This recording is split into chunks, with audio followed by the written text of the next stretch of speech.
Hello students, कैसे हैं आप सभी। मैं पूनम तिवारी आप सभी स्टूडेंट्स का हिंदी एनसीईआरटी पर पूनम तिवारी चैनल पर स्वागत करती हूँ। आप सभी का अभिनंदन करती हूँ, वंदन करती हूँ। उम्मीद करती हूँ कि आप लोगों को मेरे चैनल पर पढ़ते हुए अच्छा लगता होगा, कंटेंट समझ में आता होगा।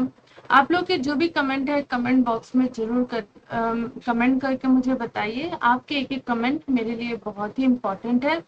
मुझे फीडबैक मिलता रहेगा कि क्लास कैसी रही, उसमें क्या इम्प्रूवमेंट करना है, तो जरूर बताइएगा। अब हम बिना रुकावट के आज हम एक नया चैप्टर पढ़ने जा रहे हैं जिसका नाम है ये कठिन समय नहीं।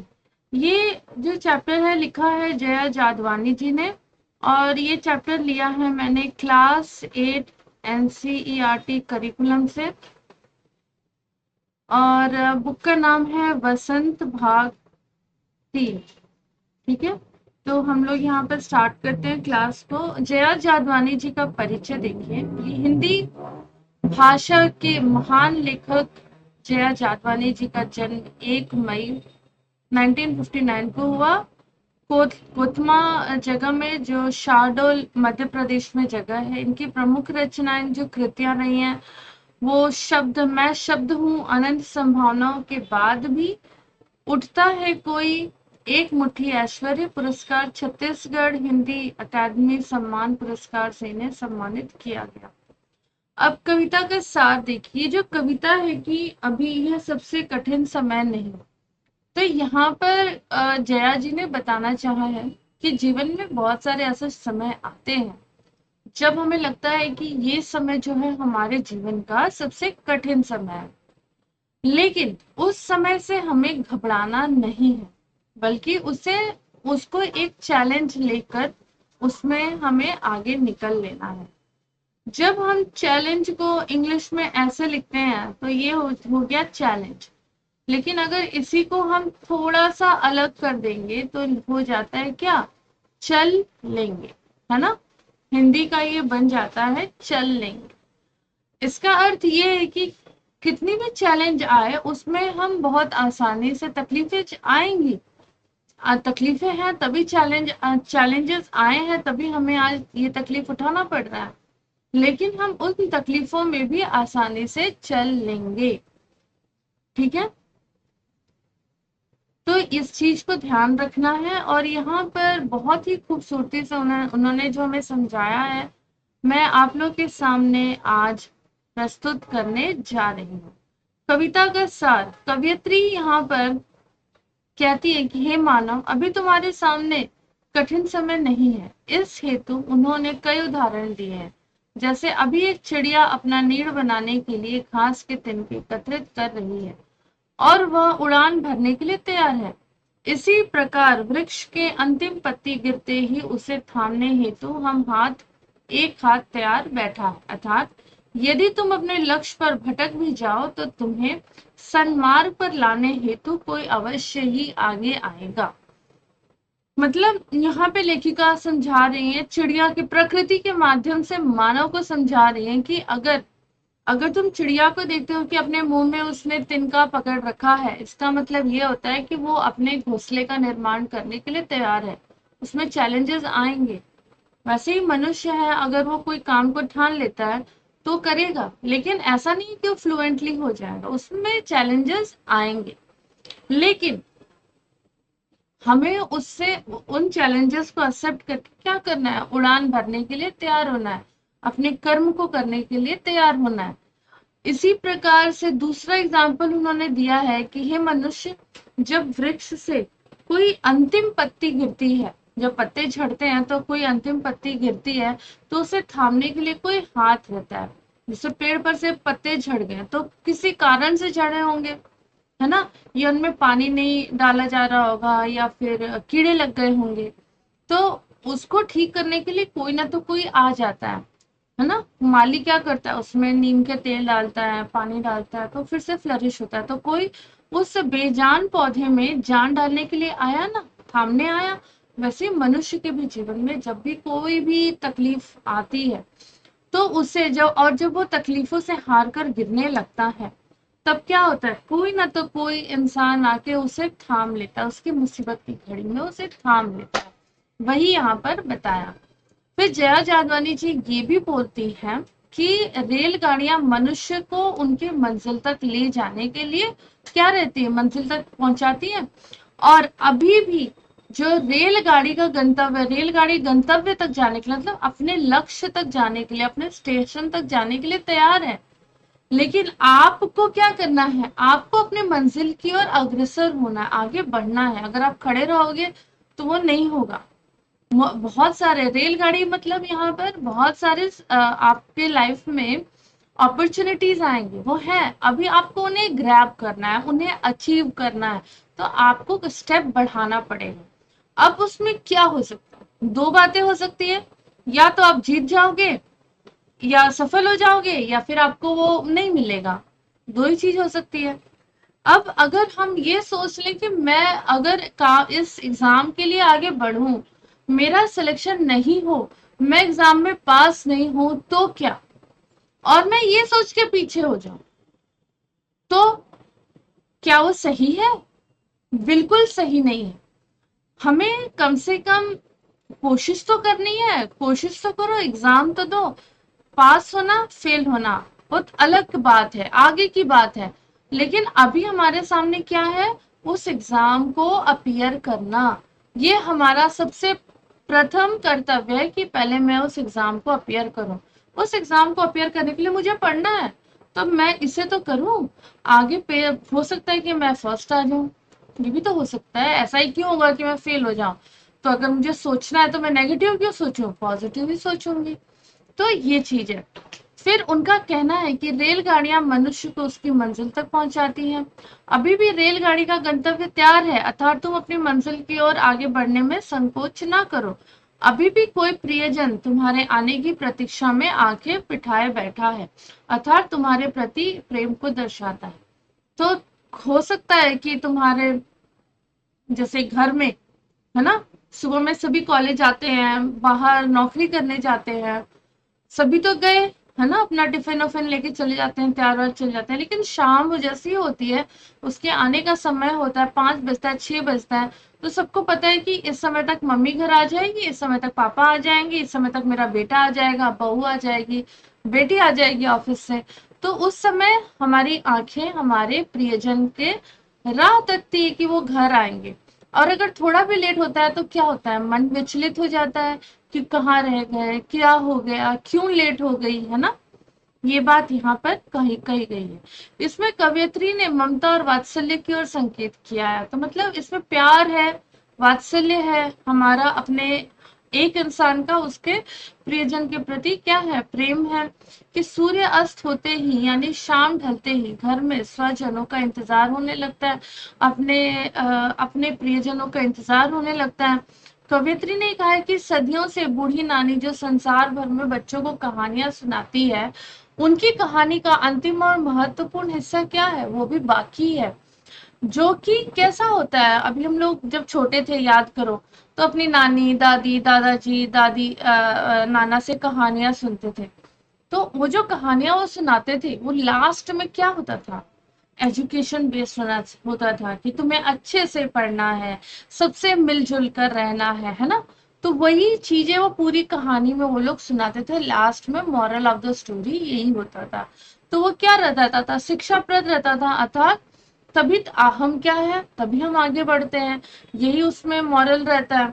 अंत में कवियत्री मार्मिकता से वर्णन करते हुए काल्पनिक रूप से कहती है कि अंतरिक्ष के पार जो बस लोगों को लेकर गई थी, अर्थात जो लोग अंतरिक्ष के पार गए थे नई नई आविष्कार या नई नई जानकारियां प्राप्त करने के लिए, उनमें से कुछ मुश्किलों से जूझते हुए क्या हुए, वहां पर इस दुनिया को अलविदा कह गए, और जो बच गए थे उनकी खबर लाने वाली वो बस है, और वे अंतरिक्ष के पार नई जानकारियां लेकर आएंगे। ठीक है। अतः हे मानव, तुम अपने उत्कर्ष और आशावाद की ओर मुख करके निरंतर लक्ष्य की ओर बढ़ते चलो। तुम्हारे मार्ग में कोई बाधा, कोई निराशा और अवसाद नहीं है। बस अगर तुमने ये ठान लिया कि तुम्हें आगे बढ़ना है तो बढ़ना ही है। ठीक है, तो सबसे पहले हमें हमें खुद को मोटिवेट करना पड़ेगा। हमें किसी भी काम को करने के लिए पेरेंट्स का मोटिवेशन नहीं चाहिए, खुद को मोटिवेट करना पड़ेगा कि भाई मुझे काम करना है। तभी आप उस लक्ष्य तक आप पहुंच सकते हो, चाहे वो कितना भी कठिन लक्ष्य क्यों ना हो, आप पहुंच सकते हो। तुम्हें लक्ष्य सिद्धि से पूर्व रुकना नहीं है, और जब तक तुम्हारा लक्ष्य पूरा नहीं हो तुम्हें रुकना नहीं है, क्योंकि अभी तुम्हारे जीवन में कठिन समय या निराशा का क्षण नहीं है। ठीक है, अब देखिए यहाँ पर पद पहला कहता है नहीं, यह सबसे कठिन समय नहीं। ठीक है, तो यहाँ पर कवयित्री जया जादवानी जी कह रही हैं कि ये जो समय है ये क्या है, सबसे कठिन समय नहीं है। अभी भी दबा है चिड़िया की चोंच में तिनका, मतलब अभी भी आशा की किरण क्या है, बाकी है। तुम अपने जब चिड़िया अपने मुंह में तिनका दबा लेती है तो उसका मतलब है कि वो अपने घोंसले का निर्माण करने जा रही है। वैसे ही जब आप प्रण ले लेते हो कि आपको ये काम करना है तो इसका मतलब आप किसी अच्छे काम की ओर अग्रसर हो रहे हैं, और आपने अपनी तैयारी कर ली है कि मुझे ये काम को करना है। अभी भी झड़ती हुई पत्ती थामने को बैठा है हाथ एक। अगर तुम कभी अपने राह से डिमोटिवेट हुए, ठीक है, अगर अपनी राह से अभी भी आप अगर फ्लक्चुएट हुए या फिर भटक गए, तो आपका उसी राह पर लाने के लिए कोई ना तो कोई अवश्य मिल जाएगा। ठीक है, अब देखो कठिन मतलब होता है मुश्किल, झड़ती मतलब गिरती, पत्ती पेड़ का एक छोटा सा पत्ता थामना, सहारा देना। अब इसका प्रसंग में प्रस्तुत पंक्तियां हमारी हिंदी पुस्तक वसंत भाग 3 की कविता यह सबसे कठिन समय नहीं से ली गई है, जिसकी रचयिता जया जादवानी जी है। देखो दो चीज होता है, एक होता है प्रसंग और दूसरा होता है क्या, संदर्भ। तो प्रसंग में हम क्या लिखते हैं, अक्सर ये कंफ्यूजन रहता है। तो प्रसंग में हम लिखते हैं कि ये जो कविता की पंक्तियां हैं ये कहाँ से ली गई हैं, किसने लिखा है। ठीक है, ये सारी आपको उसमें लिखना पड़ता है।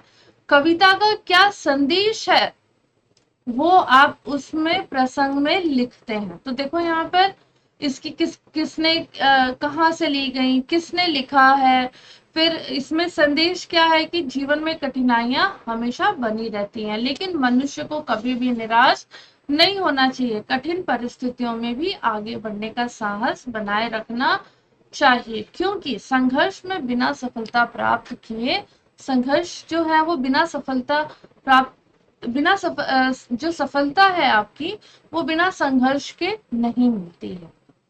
अब इसके संदर्भ में क्या लिखते हैं कि क्या इसमें बताया गया है। ठीक है, तो कविता इन पंक्तियों में कविता ने उन अंशों में से है जो दर्शाती है कि कठिनाइयों के बाद जीवन में आगे बढ़ने की प्रेरणा मिलती है। कवयित्री ने इसे चिड़िया और वृक्ष की पत्तियों के माध्यम से समझाने का प्रयास किया है कि यदि छोटे जीव भी संघर्ष करते हैं तो मनुष्य को भी अपने लक्ष्य की प्राप्ति के लिए प्रयत्नशील रहना चाहिए। इसकी व्याख्या है कि कवयित्री कहना चाहती है कि मनुष्य को कठिन समय में भी हिम्मत नहीं हारनी चाहिए। चिड़िया की चोंच में तिनका दबा है, यहाँ पर ये दर्शा रहा है कि वह अपना घोंसला बनाने के लिए तैयार है। चिड़िया अपना घोंसला बनाने के लिए तैयार है, इसका मतलब है ये किसका प्रतीक बता रहा है, मेहनत और दृढ़ संकल्प का। झड़ती हुई पत्ती को थामने के लिए कोई हाथ बैठा है, मतलब कि जब हमें आवश्यकता पड़ेगी कोई ना तो कोई हमारा साथ देने के लिए अवश्य आ जाएगा। अब कवयित्री के अनुसार कठिन समय भी संघर्ष करने का अवसर प्रदान करता है और हमें आगे बढ़ने की प्रेरणा देता है। देखो ये लास्ट वाली लाइन देखो, ये पूरे का स्टैंजा का पद का क्या है, मेन बात है कि कठिन समय भी संघर्ष करने का अवसर प्रदान करता है, कि तुम मेहनत करो और तुम इस कठिन समय से बाहर निकल आओगे और हमें आगे बढ़ने की प्रेरणा देता है। निष्कर्ष ये निकलता है कि इस कविता का मूल संदेश ये है कि जीवन में कठिनाइयां आती हैं, आती तो है, लेकिन हमें कभी भी हार नहीं माननी चाहिए। जैसे चिड़िया अपने घोंसले के लिए संघर्ष करती है, और जैसे वृक्ष की पत्तियां झड़ती है पर कोई ना कोई उन्हें थामने के लिए तैयार रहता है, वैसे ही हम भी अपने लक्ष्य की ओर आगे बढ़ते रहना चाहिए। जब तक हमारे अंदर प्रयास और संघर्ष की भावना जीवित है, तब तक कोई भी कठिन समय नहीं रहता, कोई भी समय कठिन समय नहीं है।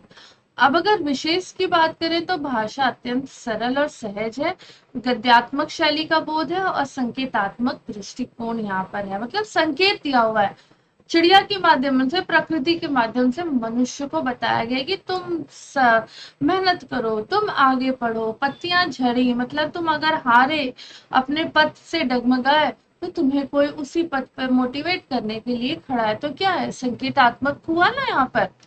अब देखो पद 2 में, अभी भी भीड़ है स्टेशन पर, अभी भी एक रेलगाड़ी जाती है गंतव्य तक, मतलब हमारे लक्ष्य तक, हमारे एम तक, जहां हमें पहुंचना है, जहां कोई कर रहा होगा प्रतीक्षा, अभी भी कहता है कोई किसी को, जल्दी आ जाओ कि अब सूरज डूबने का वक्त हो गया।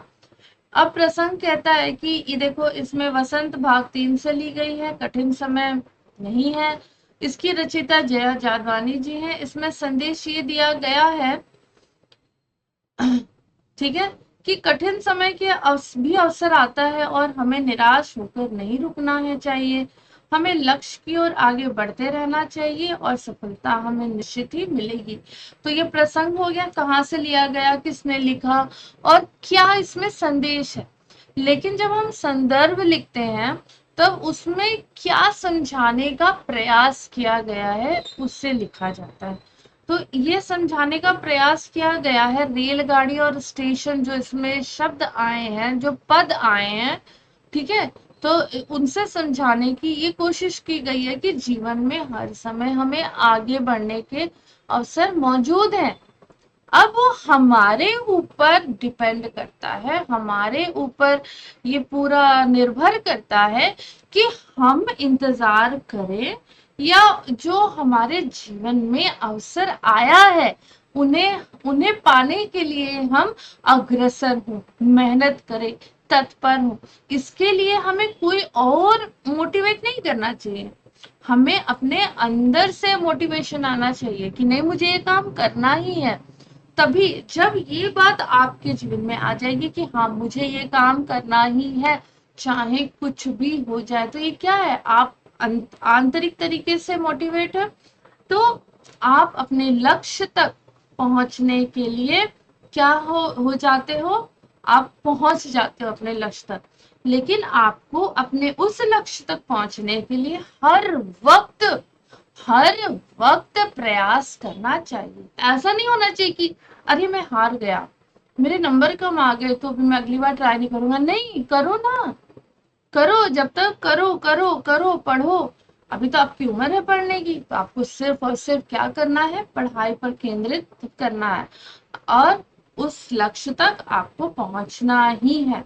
अब देखो इसकी व्याख्या क्या की गई है, रेलगाड़ी का चलना तो क्या बता रहा है कि समय हमेशा आगे बढ़ते रहता है और हमें उस समय के साथ आगे बढ़ते रहना चाहिए, समय के साथ चलते रहना चाहिए। अब भीड़ का स्टेशन पर होना, ये क्या संकेत कर रहा है कि लक्ष्य तो एक है, बहुत बड़ा सुंदर लक्ष्य है, लेकिन वहां तक पहुंचने के लिए बहुत सारे लोग हैं, अनेक लोग खड़े हैं वहां पे पहुंचने के लिए।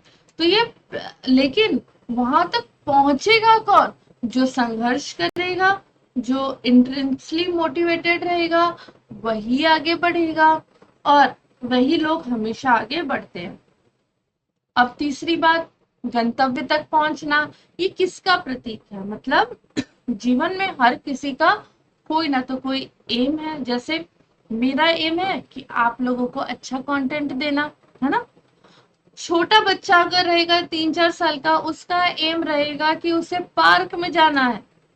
जो घर की स्त्री है, माँ है हमारी, उनका क्या रहेगा लक्ष्य, घर की साफ सफाई रखना, खाना पीना बनाना, है ना, कौन समय पर टिफिन खाना खाया नहीं खाया, कौन किसकी तबीयत बिगड़ी है तो उसे असिस्ट करना, ठीक है। पिता का क्या काम है, सबकी इच्छाओं की पूर्ति करना, अच्छी नौकरी करना, आगे बढ़ने के लिए हर वक्त सोचते रहना, है ना। तो सभी इंसानों के अपने अपने लक्ष्य होते हैं, अपने अपने उद्देश्य होते हैं, और सभी अपने अपने तरीके से वहां तक बढ़ने का क्या कर रहे हैं, प्रयास करते रहते हैं। अब देखो नेक्स्ट है, सूरज डूबने से पहले किसी के आने का इंतजार करना। मतलब यहाँ पर क्या दिखाया हुआ है, एक परिवार की एकता को दिखाया है ना, कि एक परिवार में जब हम रहते हैं तो हमारा एक दूसरे के प्रति कितना लगाव रहता है।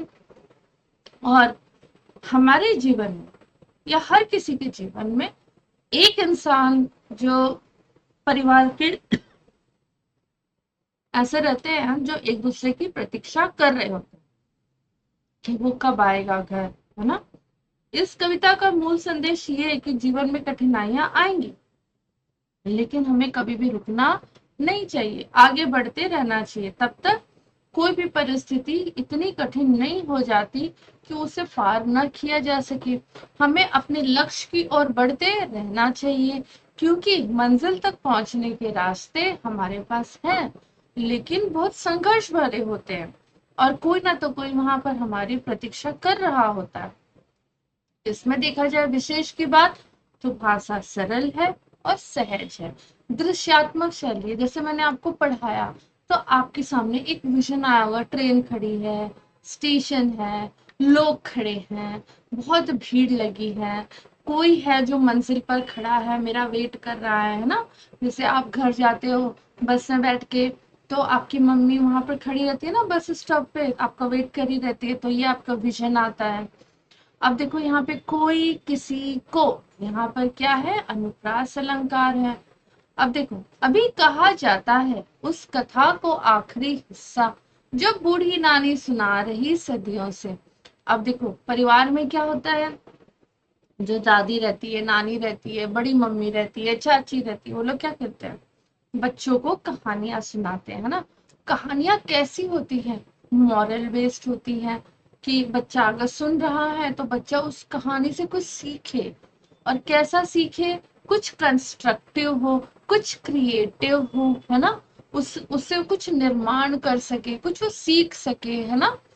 तो ऐसी कहानियां सुनाई जाती है, और हर कहानी की खासियत क्या होती है, हर कहानी का एक मॉरल होता है ना, मूल्य परक बातें होती हैं कि इस कहानी से हमने क्या सीखा।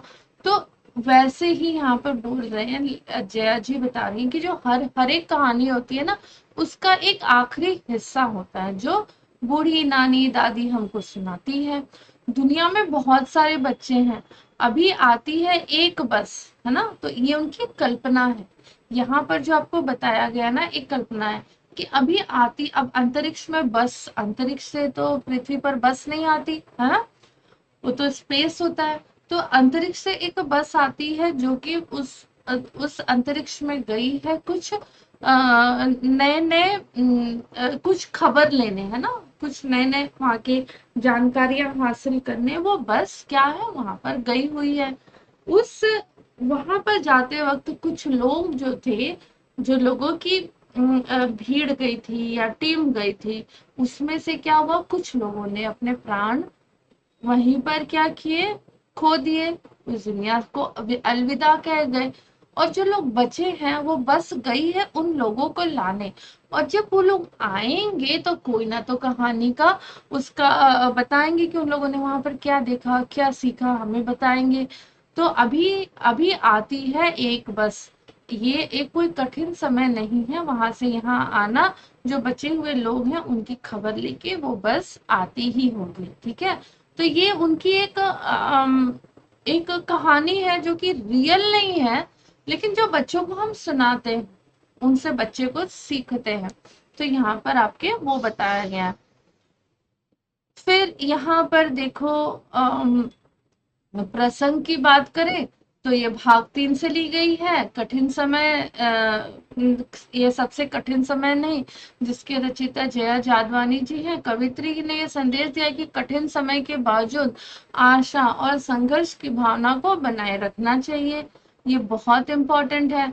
अब जीवन में कठिनाइयां तो आती रहती है, लेकिन मनुष्य को हमेशा धैर्य और आत्मविश्वास के साथ उस कठिन समय में भी अपना पेशेंस बनाए रखना चाहिए, अपने धैर्य को बनाए रखना चाहिए, अपने आत्मविश्वास को बनाए रखना चाहिए, और तभी हमें क्या होता है, सफलता मिल जाती है।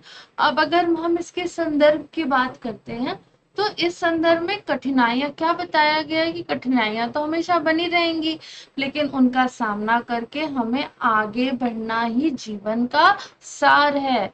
जीवन का मेन लक्ष्य क्या है, कितनी भी कठिन परिस्थितियां आ जाए, उनको देखकर हमें हिम्मत नहीं हारनी है, आगे बढ़ना है। अब जो नानी की कहानी और अंतरिक्ष से आने वाले लोगों का इसमें उल्लेख कवित्री ने दिया है, उससे कवित्री क्या संदेश देना चाहती हैं कि संघर्ष के बाद, अभी लोग गए अंतरिक्ष में तो संघर्ष करके गए, वहां पे बहुत कुछ उन्होंने इंफॉर्मेशन कलेक्ट की।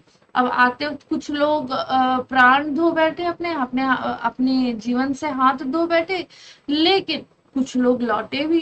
तो जो लोग लौट रहे हैं उन्होंने कुछ संघर्ष किया, उनसे सफलता प्राप्त की, कुछ इंफॉर्मेशन कलेक्ट किया, कुछ नॉलेज कलेक्ट किया, और उसके बाद एक लंबे संघर्ष के बाद वो जब लौट रहे हैं तो सफलता की तो संभावना बनी रहेगी ना, यहाँ पर वही बताया गया। अब इसकी व्याख्या क्या क्या है कि यहाँ पर दो चीजें बताई गई हैं, एक नानी की कहानी है और एक अंतरिक्ष से आने वाले लोग हैं जो बस में आ रहे हैं। तो इन्हें जो जोड़ के बताया गया है, बूढ़ी नानी मतलब जो सदियों से दुनिया भर के बच्चों को कहानियां सुनाती आ रही हैं कि ज्ञान, उससे क्या प्रेरणा मिलती है कि हमको ज्ञान मिला, प्रेरणा मिली, कोई अनुभव मिला, जो कभी भी क्या होता है वो समाप्त नहीं होता। जो ज्ञान है, नॉलेज है, इसको आप कितना भी जोड़ते जाओ, ये क्या होता है, ऐड होते जाता है, जुड़ता जाता है, और उनसे हमें प्रेरणा मिलती है और हम एक अनुभव को प्राप्त करते हैं जो कि कम कभी नहीं होती। जैसे जो कहानियां अभी भी हम सुनते हैं, ठीक है, उनसे क्या होता है, उनसे भी हम कुछ ना तो कुछ सीखते हैं, उसमें भी कोई ना तो कोई मॉरल होता है, उनका भी कुछ सीखने का ये होता है कि हाँ, मैंने इस कहानी से ये सीखा। वैसे जैसे अभी मैं आप लोग को पढ़ा रही हूँ, तो आप लोग इस कविता से क्या सीखे कि हमें कभी भी हिम्मत नहीं हारनी है, आगे बढ़ते जाना है। अगर समय खराब अभी आया है तो ऐसा नहीं रहेगा कि यही समय हमेशा रहेगा, आज कठिन समय है तो कल बहुत अच्छा दिन आएगा, ठीक है। तो वही वैसे ही मनुष्य के पास आगे बढ़ने के अवसर हमेशा रहते हैं। अब अंतरिक्ष के पार से आने वाली बस प्रतीक है कि नए अवसर आ रहे हैं, नई संभावनाएं आ रहे हैं। तो वो जो बस है वो अवसर लेकर आ रही है, नई संभावना ला रही है, और एक अच्छी खबर भी लाएगी, है ना। जब हम उसको मेहनत करेंगे तो कुछ अच्छा भी न्यूज आएगा, गुड न्यूज आएगा। जो कठिनाइयों से जुझा तो रहेगा, कठिनाइयों से, संघर्ष से ही हमको मिला रहेगा, लेकिन उनसे अच्छी खबर तो आएगी और हमारे लक्ष्य तक पहुंचाएगी।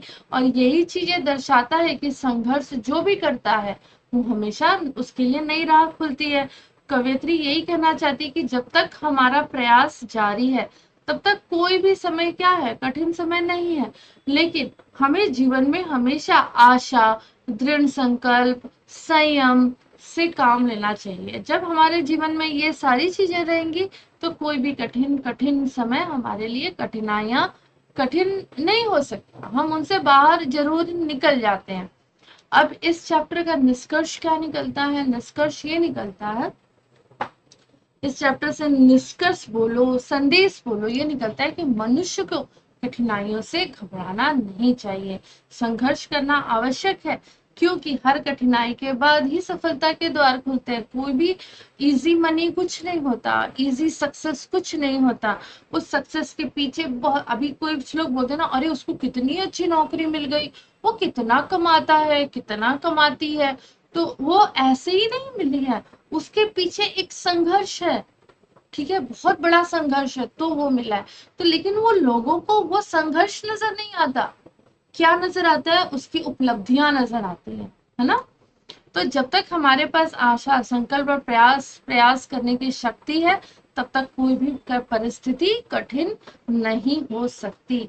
अगर इसके विशेष की बात करें तो भाषा सरल और बोधगम्य है, सांकेतात्मक शैली है, अंतरिक्ष में आने वाली बस वैज्ञानिकता का सुंदर प्रयोग है, काल्पनिकता है ना, कल्पना जो आपका है इसका कितना अच्छा सहारा लिया गया है।